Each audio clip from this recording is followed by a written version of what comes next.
Welcome students. अब आते हैं हम एक्सरसाइज 8.2। इससे पहले हम एक्सरसाइज 8.1 किए जिसमें हम बैंकिंग के बारे में पढ़े।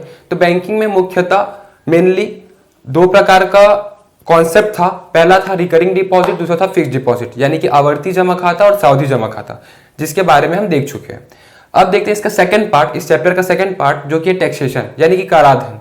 तो टैक्सेशन मतलब होता क्या है? देखिए, गवर्नमेंट सरकार द्वारा जो विकास कार्य किया जाता है, ठीक है, डेवलपमेंट वर्क कंट्री के लिए, देश के लिए, या फिर हम बोल सकते हैं स्टेट, एक राज्य के लिए, सरकार द्वारा जो डेवलपमेंट का वर्क होता है, ठीक है ना, विकास कार्य जो होता है, वो जो फंड आता है वो जनता द्वारा से ही आता है, ठीक है, आम आदमी से ही आता है। तो वो भिन्न भिन्न प्रकार से डिफरेंट टाइप से जा सकता है, ठीक है, in the form of tax, ठीक है, कर के रूप में जाता है ये। तो मुख्यतः जो होता है वो होता है आयकर, ठीक है, आयकर यानी कि समझ में आ रहा होगा इनकम टैक्स, ठीक है। तो वैसे तो बहुत सी टैक्स होती है, ठीक है, जिसमें मेन क्या है? इनकम टैक्स है, ठीक है, आयकर। तो आयकर ये कैलकुलेट कैसे होता है, ठीक है, वो हम समझेंगे इस एक्सरसाइज 8.2 पर, ठीक है। तो देखिए, आयकर का गणना सीखेंगे हम कि कैसे, how to calculate income tax. Clear है? तो देखिए, प्रश्नावली 2 में हम क्वेश्चन नंबर 1 पहले करते हैं, ठीक है, एज ए एग्जांपल इसको समझ लेते हैं, ठीक है। तो इससे आपको कॉन्सेप्ट भी क्लियर हो जाएगा। हिंदी इंग्लिश मीडियम घबराने की बात नहीं है, कुछ इस टाइप से समझाऊंगा कि हिंदी मीडियम और इंग्लिश मीडियम दोनों को बेनिफिशियल होगा, दोनों को अच्छे से समझ में आएगा। बस आपको कोऑपरेट करना है, ठीक है। हो सकता है वर्ड को हिंदी में लिख दूं लेकिन उसको इंग्लिश में बोलूंगा भी, या अगर इंग्लिश में बोल दूं तो उसको हिंदी में बोलूंगा भी, ठीक है। तो कंफ्यूज नहीं होना है, ठीक है। तो समझते हैं। देखिए, मेरे पास हिंदी मीडियम का बुक है तो इस क्वेश्चन को मैं हिंदी में बोलता हूं, ठीक है, बट इंग्लिश मीडियम वाले को भी समझ में आएगा, बस ध्यान से समझिएगा। देखिए, एक्सरसाइज 8.2 पहला क्वेश्चन क्या दिया हुआ है? वित्तीय वर्ष 2013-14 में एक शासकीय कर्मचारी की वार्षिक आय यानी कि annual income of an government employ दिया हुआ है, ठीक है। एक गवर्नमेंट एम्प्लॉय है जिसका एनुअल इनकम यानी कि वार्षिक आय दिया हुआ है। एक चीज मैं आपको बता दूं कि इसमें जो भी कैलकुलेशन होगा वो एनुअली होगा, वार्षिक तौर पर होगा, ठीक है ना, क्योंकि जो टैक्स कैलकुलेट होता है वो एनुअली होता है, ठीक है। एक साल का जो टैक्स है ना वो कैलकुलेट होता है। तो देखिए, हमें क्या दिया हुआ है? 4,10,000, ठीक है। तो एक गवर्नमेंट एम्प्लॉय है जिसका एनुअल इनकम हमें दिया हुआ है, ठीक है। तो यहां पे हम लिखेंगे वार्षिक आय, तो इसको मैं हिंदी में लिख लेता हूं, और इंग्लिश मीडियम वाले यहां पे क्या लिखेंगे? एनुअल इनकम, ठीक है, वार्षिक आय। एनुअल इनकम कितना दिया? 4,10,000, तो ₹4,10,000 हम बोल सकते हैं, ठीक है। वह प्रति माह, देखिए प्रति माह बोला गया यानी कि मंथली बोला गया, ठीक है, एवरी मंथ बोला गया। वह प्रति माह 4,000 रुपए अपने सामान्य भविष्य निधि खाते में जमा करता है। तो ये सब क्या हुआ? जमा, ये सब बचत हो गया यानी कि सेविंग। तो देखिए, जिस हिसाब से मैं पॉइंट्स बताऊंगा ना उस पॉइंट से आपको फॉलो करना है, आपको बहुत इजी जाएगा। देखिए, ये कंपलसरी है, एक ना एक क्वेश्चन तो आता ही है, मतलब एक क्वेश्चन बोर्ड एग्जाम में इस टॉपिक से तो कंपलसरी है, ठीक है। तो आपको बहुत अच्छे से समझना है इसको, ठीक है। 4-5 नंबर का आता है, 5 नंबर का आता है आई थिंक, ठीक है। तो आपको बहुत अच्छे से समझना है, भले थोड़ा लेंथी है, थोड़ा लंबा है, लेकिन इजी है, ठीक है। बस क्वेश्चन जो दिया ना बस उसको फॉलो करते जाना है, आराम से बनेगा। तो जो मैं स्टेप्स बताते जाऊंगा, जो पॉइंट्स बताते जाऊंगा, उसको आपको फॉलो करना है, ठीक है। तो पहला पॉइंट क्या था भाई? क्वेश्चन में दिया था एनुअल इनकम, ठीक है, वार्षिक आय। तो एनुअल इनकम कितना दिया है? ₹4,10,000। क्लियर है? अब देखिए, उसी क्वेश्चन को आगे कंटिन्यू करते हैं। तो एवरी मंथ, ठीक है, प्रति माह कितना? ₹4,000 वो जमा करते हैं सामान्य भविष्य निधि में, ठीक है। तो अब यहाँ पे जो कॉन्सेप्ट, यहाँ पे जो लाइन चालू हो रहा है ना वो बचत का हो रहा है, सेविंग का। तो पहला पॉइंट था एनुअल इनकम, वार्षिक आय।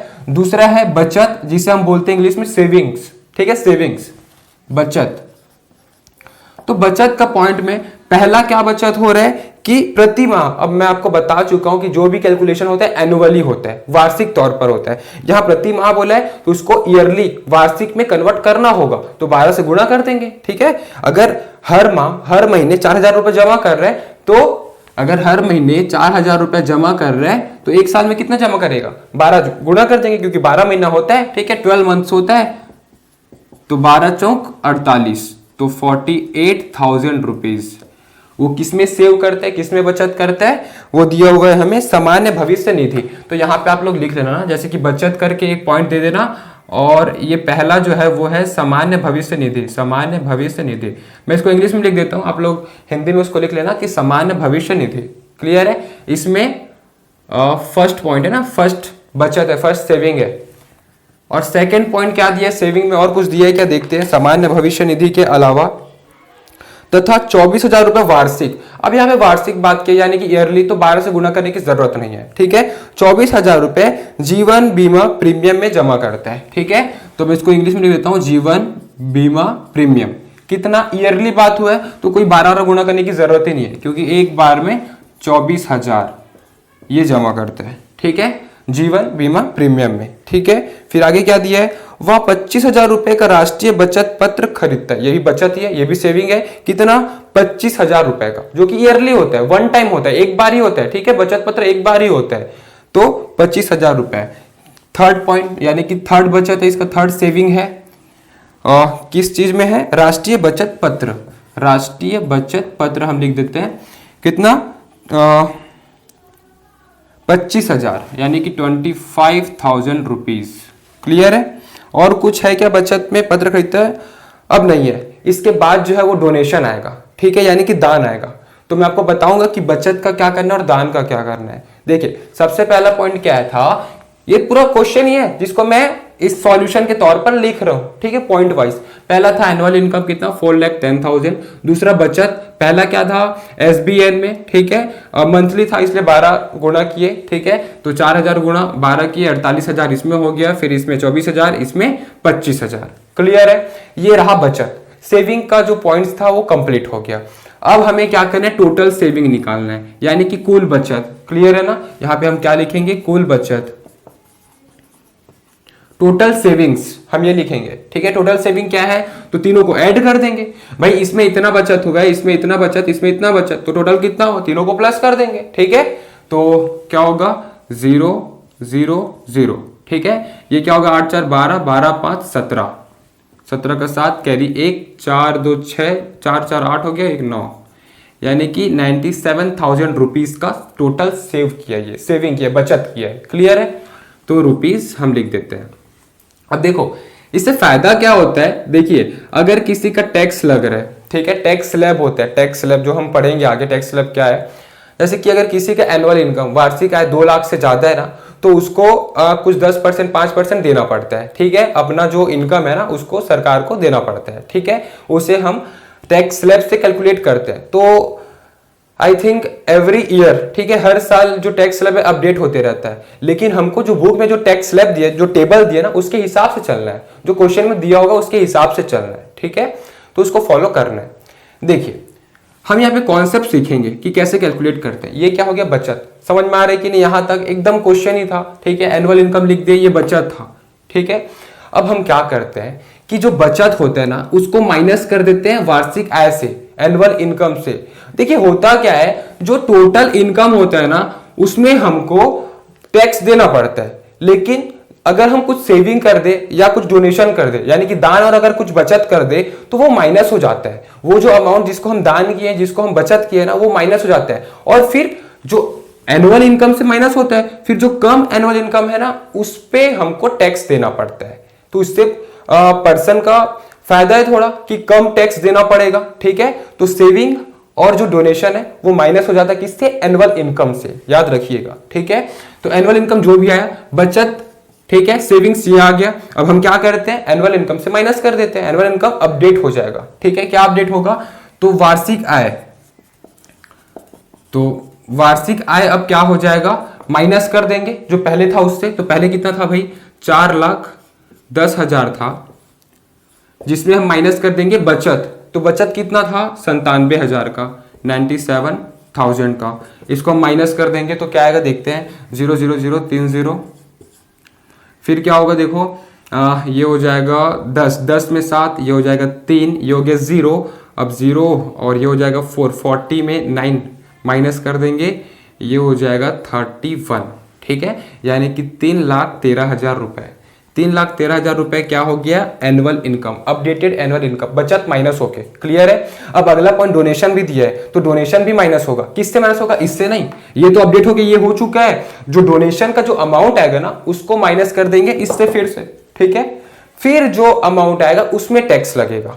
क्लियर है ना? तो जो भी एनुअल इनकम होता है उससे सेविंग, बचत और डोनेशन, दान माइनस होता है। ठीक है, तो ये तो आ गया अपडेटेड एनुअल इनकम। ठीक है, वार्षिक आय ये हो गया। अब भाई सेकंड पॉइंट बचत था, थर्ड पॉइंट क्या होगा? डोनेशन यानी कि दान। अगर किसी क्वेश्चन में दान नहीं दिया होगा, डोनेशन नहीं दिया होगा या बचत नहीं दिया होगा तो उस पॉइंट को स्किप कर देना है, उस पॉइंट को छोड़ देना है। ठीक है, नेक्स्ट स्टेप में मूव कर जाना है। ठीक है, देखिए डोनेशन में क्या दिया है? प्रधानमंत्री राहत कोष। ठीक है, प्रधानमंत्री राहत कोष जो 100% कर मुक्त है में 20,000 रुपए तथा एक वृद्धाश्रम में 12,000 रुपए जिसमें 50% कर मुक्त है। यहाँ पे कर मुक्त क्या है, ये क्या चीज है? देखिए कुछ कुछ चीजें ऐसे होती है डोनेशन के लिए जिसमें ये बोला जाता है कि आपको इसमें टैक्स लगेगा ही नहीं, और कुछ में ऐसा रहता है कि नहीं आपको 50% टैक्स लगेगा, आपको जितना डोनेट करना है कर लो, लेकिन 50% टैक्स लगेगा, 50% आपको छूट दिया जाएगा। और कहीं में ये रहता है कि आपको टैक्स लगेगा ही नहीं, और कहीं में ऐसा भी रहता है कि आपको टैक्स लगेगा, आप डोनेट करो या ना करो, ऐसा भी केस रहता है। तो वो ब्रैकेट में जो दिया है उसका मतलब वो है। ठीक है, तो डोनेशन के अंदर टू पॉइंट्स दिख रहे हैं। पहला क्या पॉइंट दिख रहा है? प्रधानमंत्री राहत कोष जो कि 100% कर मुक्त है, यानी कि उसमें टैक्स लगेगा ही नहीं। ठीक है, तो कितना है वो? 20,000। तो 20,000 का है प्रधानमंत्री राहत कोष, हम लिख देते हैं कितना? 20,000। 20,000 रुपए का यहाँ डोनेशन है। और फिर रुपए तथा वृद्धाश्रम में, ठीक है, वृद्धाश्रम में 12,000 रुपए का डोनेट करता है वो जो 50% कर मुक्त है। यानी कि 50% तो आपको छूट देंगे कि ठीक है टैक्स नहीं लगेगा, लेकिन 50% में आपको टैक्स लगेगा। ठीक है ना, तो 50% इसका निकालना पड़ेगा। ठीक है, जिसमें टैक्स लगना है तो क्या हो जाएगा? 12,000। तो 12,000 का 50% कितना होगा? आधा, तो 6,000 होगा। ठीक है, तो उसको हम कैसे निकालेंगे? देखिए वृद्धाश्रम है तो मैं इसको लिख लेता हूं वृद्धाश्रम। ठीक है, आपको समझने के लिए मैं ऐसा लिख रहा हूं, आप ऐसा मत लिखना, आप हिंदी में पूरा लिखना ना, वृद्धाश्रम ऐसा लिखना, आपको समझ में आए करके मैं शॉर्ट में ऐसा लिख दे रहा हूं। ठीक है, वृद्धाश्रम कितना? 12,000 रुपए। तो 12,000 रुपए का 50%, तो 12,000 का 50% कैसे निकालते हैं? 12,000 गुणा 50/100, यही तो करते हैं। 0 0 कैंसल, ये कैंसल, और इससे जब गुणा करेंगे तो 12 पंचे 60 यानी कि 6,000। तो 6,000 रुपए का क्या होगा? दान देगा। ठीक है, जो टैक्स लगेगा जिसमें। ठीक है, और 6,000 ऐसा होगा जिसमें टैक्स नहीं लगेगा। तो हम यहाँ पे टोटल डोनेशन निकाल लेते हैं। तो टोटल डोनेशन अमाउंट कितना होगा? देखो दोनों को जोड़ देते हैं, 20,000 और 6,000, ये हो जाएगा 26,000। तो 26,000 रुपए ऐसा होगा जो टोटल डोनेशन होगा, टोटल डोनेशन जिसमें टैक्स नहीं लगेगा। अब टैक्स नहीं लगेगा तो माइनस करना पड़ेगा इसका जो एनुअल इनकम है। ठीक है ना, तो हम क्या करेंगे? फिर से यहाँ पे एनुअल इनकम लिख देते हैं या वार्षिक आय लिख देते हैं। वार्षिक आय फिर से अपडेट हो जाएगा। भाई कितना था अपडेट होके? देखो ये था, बचत माइनस होके ये हो गया। अब जो भी सेविंग है जिसमें टैक्स नहीं लगेगा उसको भी माइनस करना पड़ेगा। तो किसमें माइनस करेंगे? इसमें जो अपडेट हो चुका है। ठीक है, कितना? 3,13,000 माइनस 26,000। अब ये जो अमाउंट आएगा ना उसमें टैक्स लगना है। ठीक है, तो देखो माइनस करते हैं, क्या होगा? 3 0 तो 0 0 0। अब क्या होगा? 3 में 6 यानी कि 13 में 6, तो ये हो जाएगा 7, ये हो जाएगा 0 0, ये कैरी देगा, ये हो जाएगा 10, 10 में 2, ये हो जाएगा 8, ये हो जाएगा 2,87,000 रुपए। ठीक है, तो एनुअल इनकम, वार्षिक आय। तो टैक्सेबल इनकम लिखेंगे। ठीक है, टैक्सेबल एनुअल इनकम ऐसा लिख सकते हैं। टैक्सेबल यानी कि क्या होगा? Taxable annual income. तो टैक्सेबल यानी कि हम लिख सकते हैं कि वह अमाउंट, वह राशि जिसमें टैक्स लगना है। ठीक है, जिसमें लगना है, क्योंकि जो सेविंग हुआ है, जो डोनेशन हुआ है उसको माइनस कर दिए एनुअल इनकम से। ठीक है, तो माइनस करने के बाद ये आ गया।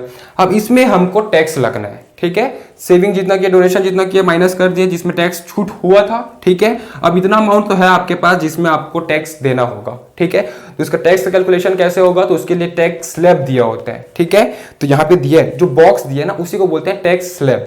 ठीक है, तो हम अगला पॉइंट में जाते हैं, फोर्थ पॉइंट। फोर्थ पॉइंट में हम यहां पे लिखेंगे टैक्स कैलकुलेशन, यानी कि कर की गणना।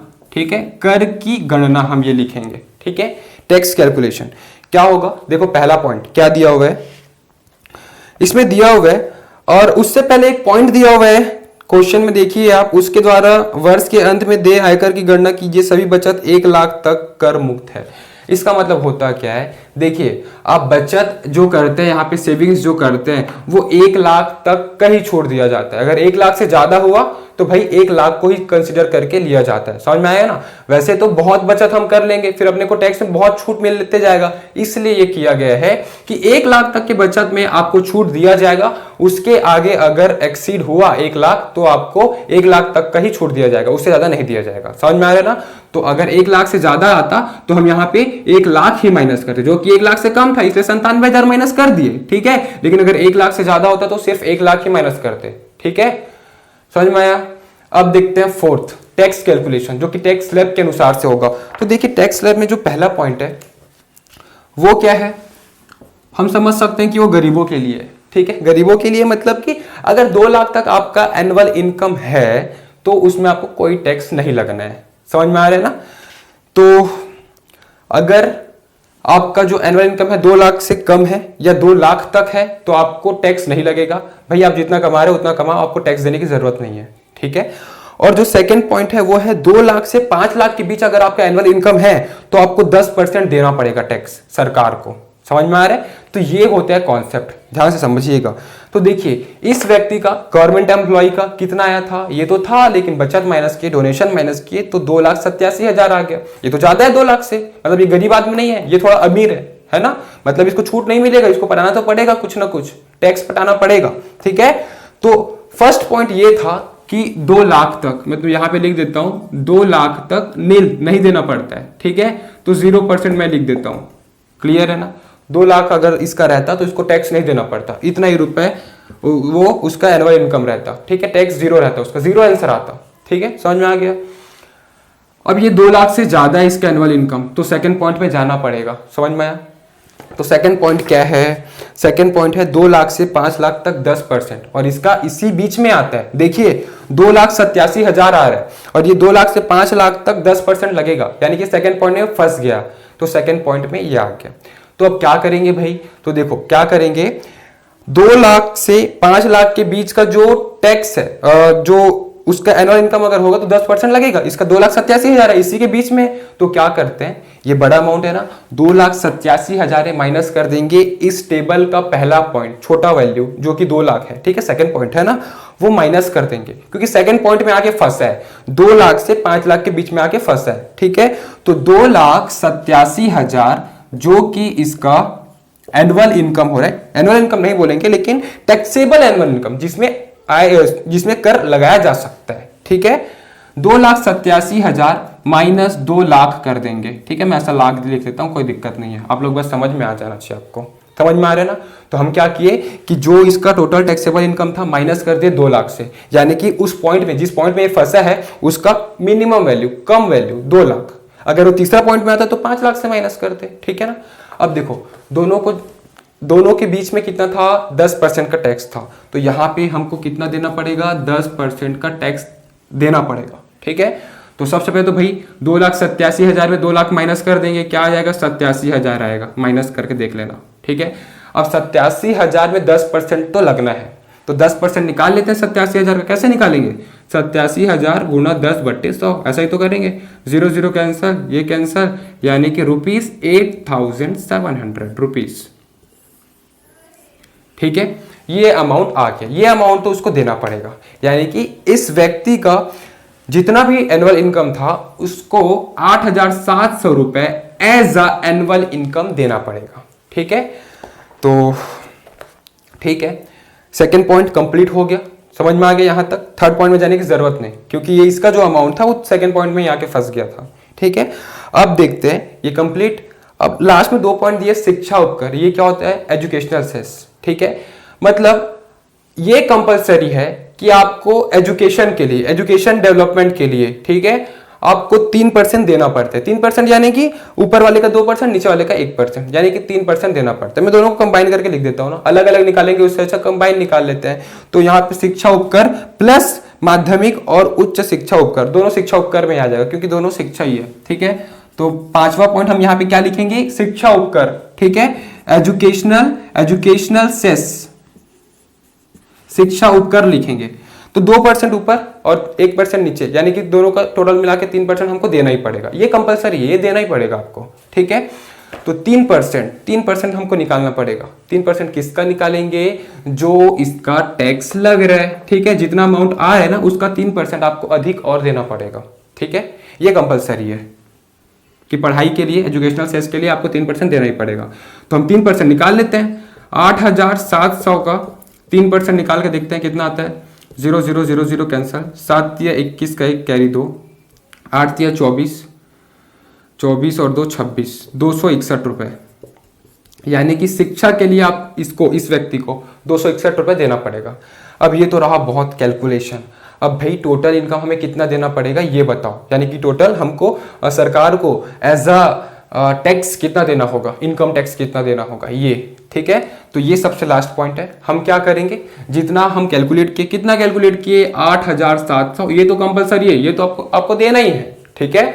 और शिक्षा के लिए फॉर एजुकेशन पर्पस आपको कंपलसरी 261 रुपए देना पड़ेगा, ठीक है। 3% जितना आपको टैक्स देना पड़ा उसका 3% आपको देना पड़ता है। यानी कि हम यहां पे लिखेंगे टोटल, यानी कि कुल, छठवां पॉइंट हम लिखेंगे कुल आयकर, टोटल इनकम टैक्स, ठीक है। कुल आयकर क्या हो जाएगा, जितना अपने को देना पड़ा 8,700 प्लस 261 प्लस कर देते हैं, क्या हो जाएगा 1 6 7 2 9, 8,961 रुपए।